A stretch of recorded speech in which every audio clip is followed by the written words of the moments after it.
지난번 어느 인터뷰에서 제가 이런 말씀을 드렸습니다. 저는 바보라고. 이유는 제가 군 생활에서 잉크가 다 말랐는데도 불구하고 전역 명령 난 이후에 아직도 군인 냄새가 난다고 우리 지역 주민들이 말씀하시기 때문에 제가 스스로 바보라고 했습니다. 그저 앞길만 보고 뚜벅뚜벅 걸어왔기 때문에 이런 평가를 받는 것 같습니다. 앞으로도 이것은 변함없이 계속해서 지역을 위해서 일하겠습니다. 나오는 후보들이 어느 누가 자기가 당선되지 않을 것이라고 생각하고 나오겠습니까? 그러나 그 판단은 우리 주민들이 하시리라고 봅니다. 저는 제가 잘났다기보다는 우리 지역의 안성맞춤으로 지역의 일꾼으로서 선택되기를 바라고 있고, 또 그런 면에서 제 평생 동안 군생활을 강원도에서 했기 때문에 어느 누구보다도 강원도를 제일 잘 안다고 제가 스스로 생각합니다. 요즘 유행하는 말이 있습니다. 민주당만 빼고, 이런 말이 유행을 하는데 이것은 우리 지역도 대등소이하다고 저는 생각합니다. 그만큼 우리 주민들의 생활이 어렵고 또 먹고 사는데 심각한 문제들이 발생하고 있기 때문에 이런 면에서 민주당만 빼고가 아니고 이제는 바꿔야 된다, 이런 여론이 가장 많은 것 같습니다. 근본적으로 국민들은 누구든지 내가 좀 더 안정되고 그리고 편안하게 일하고 또 일하는 보람을 찾는 속에서 살아야 된다고 생각을 합니다. 그러기 위해서는 우리 접경 지역에서 무엇보다도 군부대 해체에 따른 이 경제적인 타격이 가장 심각하기 때문에 이 국방개혁 2.0이라는 것을 중지시키고, 이 중지시킨 걸로 인해서 지역 주민과 상생하는 길을 찾는 게 가장 중요하다고 저는 생각을 합니다. 지역에서 군부대의 해체에 따라서 소비자들이 급격하게 감소됐기 때문에 이 감소된 요소를 어떻게 보완할 것이냐, 이게 이제 핵심입니다.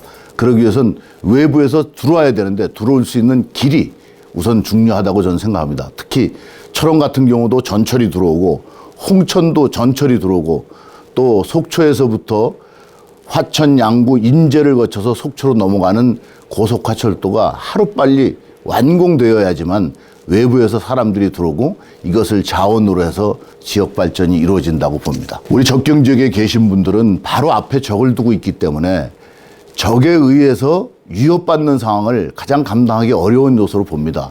따라서 안보가 튼튼한 것이 무엇보다도 중요하고, 이러한 튼튼한 속에서 그 다음에 생업이 안정적으로 진행돼야 되는데, 여기에서 우리 지역은 5가지 없다고 얘기하는 것이 있습니다.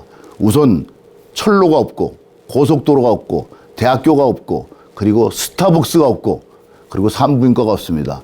이와 같이 열악한 요소들을 보완하는 것이 우리 지역민들이 사는 길입니다. 철원은 우선 한탄강이 가장 좋은 절경 지역이고, 또 화천은 바로 얼마 전에 끝난 산천어 축제장, 그리고 양구는 두타연, 그리고 인제는 내설악, 그리고 홍천은 천년 고찰인 수타사가 있습니다. 이와 같은 곳에서 제일 많은 것이 무엇이 있겠습니까? 우리 홍천 같은 경우는 옥수수, 그리고 우리 지역의 도마도, 또 지역의 산나물, 이런 것들이 어떻게 보면 강원도의 대표적인 식품이라고 볼 수 있습니다. 남북 관계를 이제 질문을 하면 제가 그런 얘기를 자주 합니다. 북한이 변했는가? 북한은 변하지 않았습니다. 북한은 초지일관하게 대한민국을 적화 통일하겠다고 하고 있습니다. 이와 같은 북한의 대남 정책이 변하지 않았는데 우리가 변하면 안 된다고 생각합니다. 우리도 확실하게 안보를 튼튼히 하고 그 튼튼한 속에서 북한과 협상도 할 수 있고 북한과 다른 것을 논할 수 있다고 봅니다. 그래서 저는 가장 중요한 게 튼튼한 안보를 갖춰 놓은 다음에 북한 주민을 변화시키는 것이 이게 바로 남북 문제를 푸는 핵심이라고 봅니다. 나오시는 분들이 다 투표장에 가면 자기 이름에다 자기 투표를 할 겁니다. 저한테 물어봐도 저도 똑같죠. 어차피 가서 한교 이름에다가 투표를 하죠.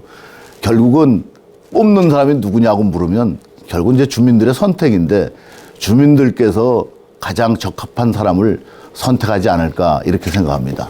저는 스스로 잘생겼다고 하지 않습니다.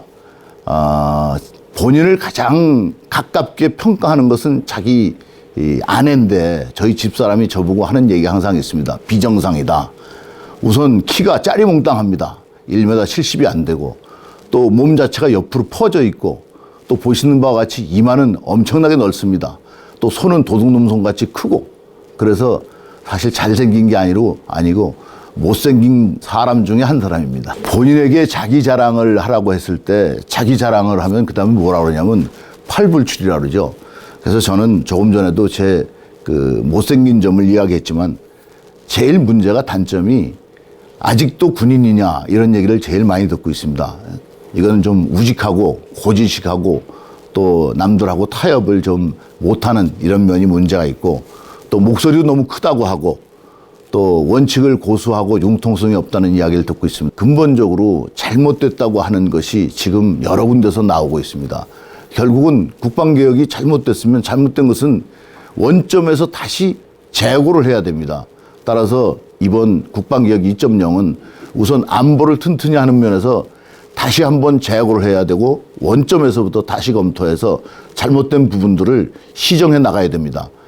이와 같이 시정하기 위해서는 전문가들의 얘기를 좀 더 문재인 정부가 들었으면 좋겠습니다. 선출직들은 한 번의 선택이 4년의 운명을 좌우한다.